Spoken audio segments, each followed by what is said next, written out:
Hey everybody, Felix Stoffelbaker here. I just wanted to do a quick video on why I think the Bitcoin halving will have such a dramatic effect on the price of Bitcoin, as well as going into this bull market that we're seeing start to really take a hold and start to become more of a crypto-wide phenomenon. More and more people becoming bullish and not worried about 5,000 levels, 3,000 levels, and people like Tone Vay's is $1,300 levels. So when we see who's actually holding Bitcoin right now, we can see that there have been 3 to 5 million tokens that haven't moved in over a year, which tells me that those people are potentially long-term holders, people who aren't looking to just sell for a quick buck or jump back into fiat. They're actually holding for the long term, riding the price down, riding the price up, and waiting for potentially six-figure Bitcoin and those types of levels. And we also see that 3 to 4 million Bitcoins have been lost. They were people who got into it early, maybe had a few hundred Bitcoins or 10, 20 Bitcoins just to try it out, and maybe their hard drive crashed and they threw out the computer, and Bitcoin was only a couple of dollars or maybe even less, or they just didn't know. Or people like Russell Brand, who received 2,000 Bitcoin from Max Kaiser, back when it was only $1 or $2 for his birthday. And then come 2017, he couldn't find the laptop or couldn't find the wallet anywhere, and those Bitcoins were worth over $18 million. Not that Russell Brand needs that kind of money, but the fact that those Bitcoins are actually lost forever. There's no getting those back once that they're officially lost through that kind of losing of the private keys. There's no recovery. Bitcoin doesn't have do-overs.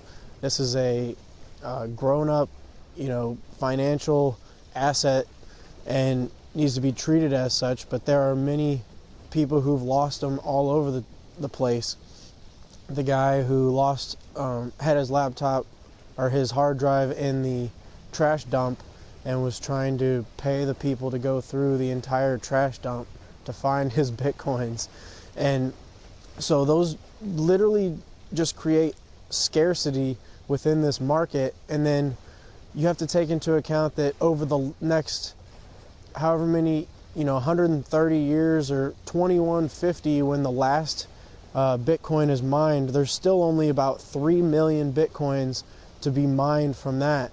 So you take the 3 Bitcoins, the roughly 3 to 5, so say 4 million there, and then the other 3 to 5 that, so the 3 to 5 that were lost, and the other 3 to 5 that are potentially being stored in cold wallets and things that are out of the market.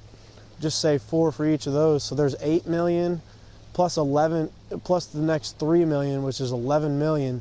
So you figure there's about 9 to 10 million Bitcoins total in some sort of liquidity phase and basically available on the market.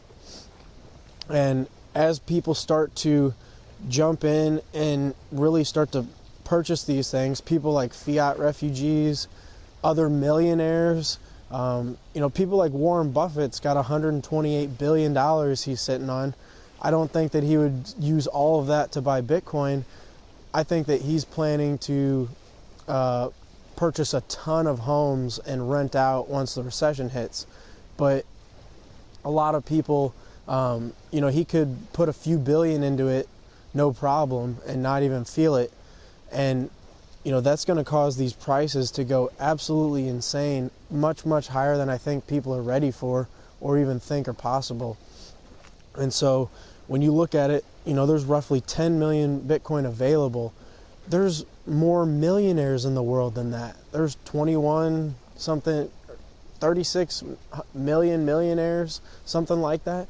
So when people just look at you and laugh, or when people don't understand Bitcoin or don't take it seriously, they really have zero idea just how drastically they're going to miss out on what's going to take place.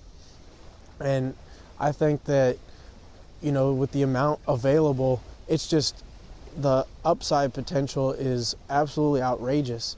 So people need to take that into account, that if you even hold a fraction, you know, 0.25 of a whole Bitcoin, I mean, you're already better off than all of the millionaires that there'll ever be in the world already.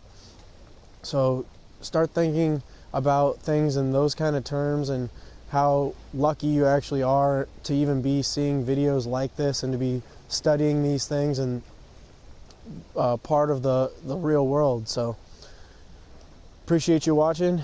Stoffel Baker out.